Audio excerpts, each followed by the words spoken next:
राजा की चिंता। प्राचीन समय की बात है। एक राज्य में एक राजा राज करता था। उसका राज्य खुशहाल था। धन धान्य की कोई कमी नहीं थी। राजा और प्रजा खुशी खुशी अपना जीवन यापन कर रहे थे। एक वर्ष उस राज्य में भयंकर अकाल पड़ा। पानी की कमी से फसलें सूख गई। ऐसी स्थिति में किसान राजा को लगान नहीं दे पाए। लगान प्राप्त न होने के कारण राजस्व में कमी आ गई और राजकोष खाली होने लगा। ये देख राजा चिंता में पड़ गया। हर समय वह सोचता रहता कि राज्य का खर्च कैसे चलेगा। अकाल का समय निकल गया।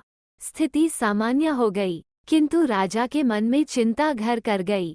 हर समय उसके दिमाग में यही रहता कि राज्य में पुनः अकाल पड़ गया तो क्या होगा। इसके अतिरिक्त भी अन्य चिंताएं उसे घेरने लगी।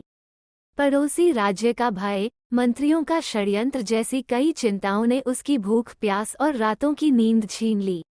वह अपनी इस हालत से परेशान था, किंतु जब भी वह राजमहल के माली को देखता तो आश्चर्य में पड़ जाता।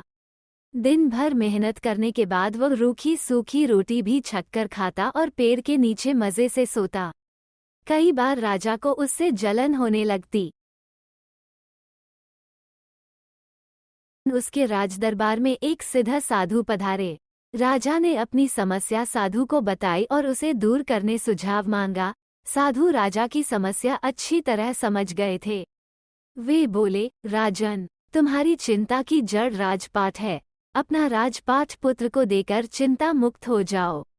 इस पर राजा बोला, गुरुवर, मेरा पुत्र मात्र 5 वर्ष का है। वह अबोध बालक राजपाट कैसे संभालेगा। तो फिर ऐसा करो कि अपनी चिंता का भार तुम मुझे सौंप दो।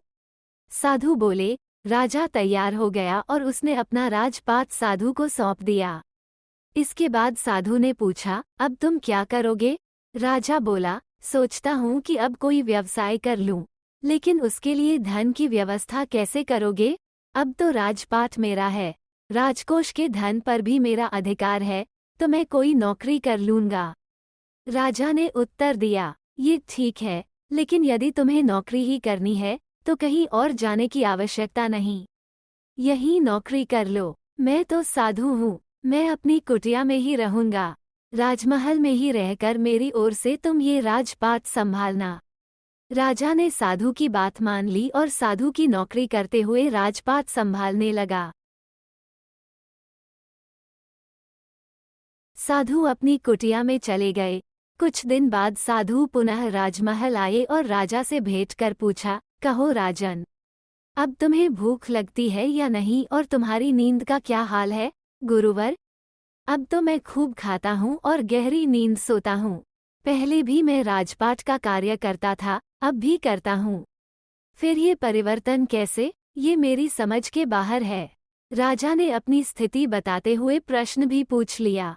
साधु मुस्कुराते हुए बोले, राजन, पहले तुमने काम को बोझ बना लिया था और उस बोझ को हर समय अपने मानस पटल पर धोया करते थे, किंतु राजपाट मुझे सौंपने के उपरांत तुम समस्त कार्य अपना कर्तव्य समझकर करते हो, इसलिए चिंता मुक्त हो। इस कहानी से यह सीख मिलती है कि जीवन में जो भी कार्य करें अपना कर्तव्य समझकर करें, न कि बोझ समझकर। यही चिंता से दूर रहने का तरीका है।